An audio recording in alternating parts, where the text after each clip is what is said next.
आखिरकार 36 घंटों बाद ओडिशा में हुए भीषण ट्रेन हादसे की वजह सामने आ चुकी है। यहाँ तक कि खुद रेल मंत्री बोले कि जिम्मेदार लोगों की पहचान भी कर ली गई है और जल्द ही उन पर कार्रवाई भी की जाएगी। रेल मंत्री ने खुद उड़ीसा हादसे की असली वजह बताई है। 24 घंटे से भी ज्यादा जब इस हादसे को हो गए थे तब तक भी इसकी वजह सामने नहीं आई थी, लेकिन आखिरकार दोस्तों 36 से 39 घंटों के बाद उड़ीसा ट्रेन हादसे की असली वजह सामने आ चुकी है। रेल मंत्री ने खुद इस बात की जानकारी दी है और अभी ये भी बताया जा रहा है कि उड़ीसा ट्रेन एक्सीडेंट में 288 नहीं बल्कि 275 लोगों की मौत हुई है। चीफ सेक्रेटरी बोले कि कुछ शवों को 2 बार गिन लिया गया। खैर, चाहे 288 हो या चाहे 275 हो, नंबर कम नहीं है। लोगों के मन में तो यहाँ तक डर बैठ गया कि क्या रेलवे में सफर करना सुरक्षित नहीं है। दोस्तों, आज हमारे भारत का रेल नेटवर्क दुनिया का चौथा सबसे बड़ा रेल नेटवर्क है, जिसमें 1 करोड़ 30 लाख से भी ज्यादा लोग रोजाना ट्रेन से सफर करते हैं हिंदुस्तान में। और पिछले साल 2022 में ही करीब 1.5 बिलियन टन माल की ढुलाई भी भारतीय रेल नेटवर्क के मालगाड़ी के जरिए हुई थी। देखा जाए तो हिंदुस्तान का रेल नेटवर्क बहुत ही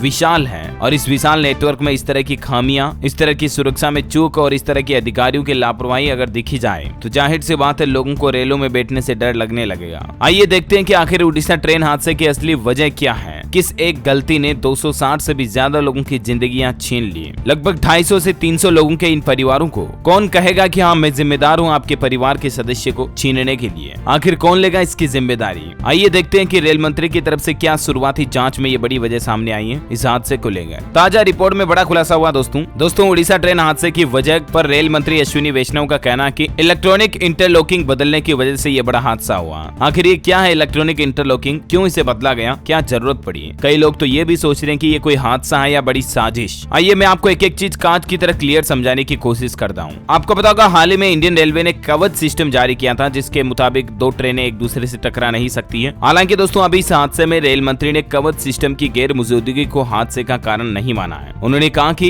एक्सीडेंट का इससे कोई लेना देना नहीं है। रेल मंत्री ने यह भी दावा किया कि बुधवार तक काम पूरा कर लेंगे और ट्रेनें चलना भी शुरू हो जाएगी। हादसे की मेन वजह बताई जा रही दोस्तों इलेक्ट्रॉनिक इंटरलॉकिंग में बदलाव की वजह से यह हादसा हुआ और जिम्मेवार लोगों की पहचान भी कर ली गई है। इस हादसे के करीब 39 घंटे बाद रेल मंत्री अश्विनी वैष्णव ने इस हादसे की असली वजह भी बताई है। जानकारी के मुताबिक बताया जा रहा है दोस्तों कि स्टेशन पर सिग्नल न मिलने की वजह से यह बड़ा हादसा हुआ। कोरोमंडल एक्सप्रेस ट्रेन को मेन लाइन पर जाने का सिग्नल था, लेकिन वह मेन लाइन पर जाने के बजाय लूप लाइन पर गई, जहां मालगाड़ी पहले से ही खड़ी थी, क्योंकि उसको प्रॉपर सिग्नल मिला ही नहीं। शुरुआती जांच रिपोर्ट्स के मुताबिक मामला पूरी तरह से मानव गलती से जुड़ा हुआ लग रहा है। इसके मुताबिक सिग्नल देने में हुई चूक के चलते 261 लोगों की जिंदगी छीन ली गई। और दोस्तों अभी इस मामले में घायलों की संख्या भी काफी ज्यादा बढ़ गई। 1175 लोग घायल हो गए। 793 लोगों को अस्पताल से छुट्टी मिल चुकी है, जबकि 382 लोग अभी भी अस्पताल में भर्ती हैं। वैसे ये हादसा दोस्तों बहनगा बाजार स्टेशन के पास शाम को करीब 7 बजे हुआ। यह हादसा भारतीय रेल इतिहास का अब तक का चौथा सबसे बड़ा भीषण हादसा है। इससे पहले साल 1995 में उत्तर प्रदेश के फिरोजाबाद में भीषण रेल हादसा हुआ था, उसमें भी 300 से ज्यादा लोगों की मौत हो गई थी। इस हादसे की डिटेल जानकारी की बात करें दोस्तों तो घटना स्थल का निरीक्षण करने के बाद 4 वरिष्ठ रेलवे अधिकारियों ने हादसे को लेकर रिपोर्ट भी तैयार कर ली है और इस रिपोर्ट में कहा गया है कि गौर से निरीक्षण करने पर हम इस निष्कर्ष पर पहुंचे हैं कि 12841 कोरोमंडल एक्सप्रेस ट्रेन को मेन लाइन के लिए सिग्नल दिया गया। हालांकि तुरंत बाद ही सिग्नल वापस ले लिया गया। कोरोमंडल एक्सप्रेस को मेन लाइन पर जाने का सिग्नल था, लेकिन वह मेन लाइन के बजाय लूप लाइन पर चली गई। लूप लाइन वो होती है दोस्तों जिस पर ट्रेनें रेस्ट करती, विश्राम करती, जहां पर पहले से मालगाड़ी खड़ी थी। वो मेन लाइन चालू लाइन नहीं होती है, लूप लाइन कहते हैं। तो लूप लाइन पर पहले से मालगाड़ी खड़ी होने की वजह से वो ट्रेन मालगाड़ी से टकरा जाती है और संयोग की बात है कि इसकी टक्कर से जो कोरोमंडल एक्सप्रेस ट्रेन के 2-3 डिब्बे थे वो मेन लाइन पर आ जाते हैं और इस वजह से मेन लाइन पर आ रही दूसरी train Yesvantpur Howrah express train वो इन डिब्बों से टकराती है और 2